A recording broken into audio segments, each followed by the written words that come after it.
Your tooth has been throbbing for 3 days. The jaw is swollen. The fever arrived this morning, not gently, but all at once like a curtain dropping. There is no clinic, no pharmacy 2 blocks away, no person in a white coat who has seen 10,000 infected molars and knows exactly what to give you. There is a forest, a fire, the people around you, and a body that has begun to turn against itself. For 300,000 years before the first written medical text, this was the situation. Not occasionally. Every time.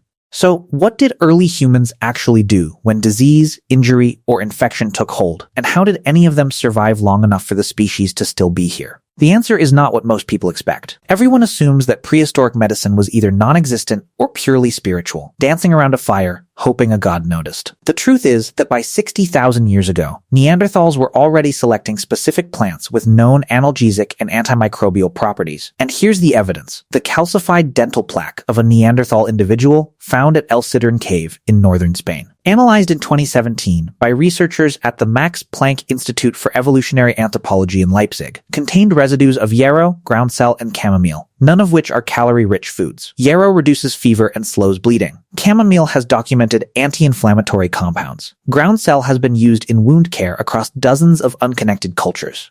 These were not accidental snacks. The individual whose teeth were analyzed also showed evidence of a painful dental abscess, exactly the kind of infection that would drive someone to seek relief. Lead researcher Laura Weirich noted that the individual appeared to be self-medicating. The plants selected had no nutritional value to justify the bitter taste. Something, or someone, pointed this person toward them. That is not superstition. That is pharmacology. 58,000 years before aspirin. Here's where it gets stranger. In 1960, Ralph Selecki, excavating at Shanidar Cave in Iraqi Kurdistan, found the skeleton of a Neanderthal male, now called Shanidar IV, surrounded by dense clusters of pollen from at least 8 flowering plant species, including ephedra, which contains ephedrine, a compound still used in decongestants today. The pollen density was 10 times higher than background soil samples from the same layer. Selecki's original interpretation was a flower burial, a deliberate ritual of grief. That reading has since been debated, with some researchers arguing the pollen could have been deposited by burrowing rodents. But here is what the debate misses. Ephedra appears in that cave. A plant that opens airways and raises blood pressure appears near a burial. Intentional or not, Neanderthal communities in that region knew what ephedra did.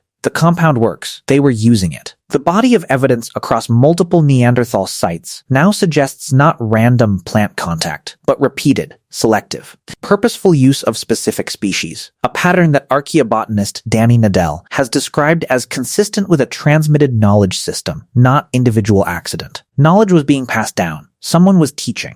But what about wounds? The immediate, visible kind that could kill within hours. Here the physical record becomes harder to argue with. In 2017, researchers at the Australian National University in Canberra, led by prehistorian Colin Pardoe, completed analysis of a Homo sapiens skeleton from Broken Hill, Zambia, originally discovered in 1921. And dated to roughly 300,000 years ago. The skull showed a lesion consistent with surgical trepanation, a circular hole approximately 35 millimeters in diameter, with beveled edges suggesting a rotational tool, and, critically, evidence of bone remodeling around the wound margin. Bone remodeling takes weeks to months. This individual did not die on the table. They survived the procedure.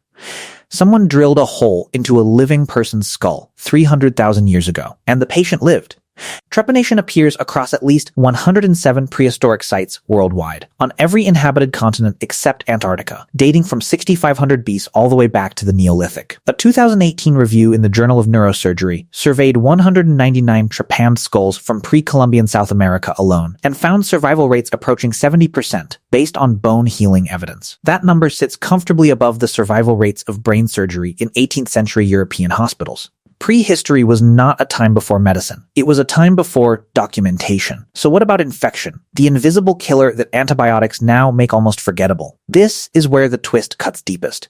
Everyone assumes that, without germ theory. Early humans were helpless against infection. The truth is that several of their default behaviors accidentally, and sometimes not accidentally, addressed the biology of bacterial growth. Honey was used as a wound dressing at sites across Africa, the Middle East, and Europe, going back at least 8,000 years, evidenced by residue analysis and rock art at Area Cave in Valencia, Spain. The mechanism: honey's low water activity and hydrogen peroxide content create conditions where most bacteria cannot replicate. Modern hospitals still use medical-grade honey preparations, called Medihoney, for resistant wound infections. Early humans were not using it because they understood osmotic pressure. They were using it because it worked, and they noticed. More striking still, a 2019 study by archaeologist Francesco De Rico at the University of Bordeaux examined ochre-stained tools and bone fragments from Blombos Cave in South Africa, dating to 100,000 years ago. Ochre, iron-rich red clay, has documented antibacterial properties. Its application to wounds appears in ethnographic records across Africa,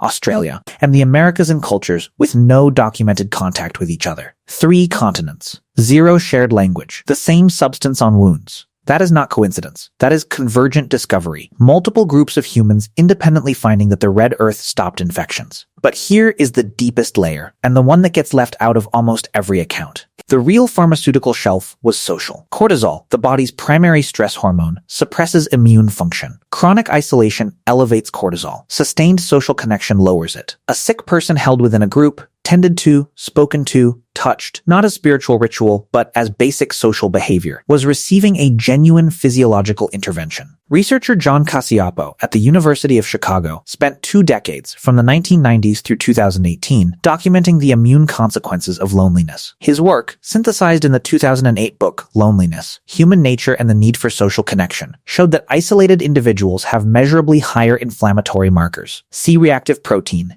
interleukin-6, and poorer wound healing than socially integrated individuals. The numbers are not small. Chronic loneliness carries roughly the same mortality risk as smoking 15 cigarettes a day. Early humans did not live alone. A sick individual was not pushed out. The anthropological record, from deliberate burials to evidence of healed injuries that required months of dependency on others, shows that care was a group function. The medicine was often the people. What that means becomes clear when you return to the image at the beginning. The fever, the swollen jaw, no clinic within a day's walk. Early humans did not face that scenario with nothing. They faced it with 60,000 years of accumulated botanical knowledge, surgical techniques with a 70% survival rate, antibacterial compounds pulled from the earth, and communities that understood, without ever naming the mechanism, that a person who is not alone heals faster than one who is. The real shock is not that they survived without modern medicine.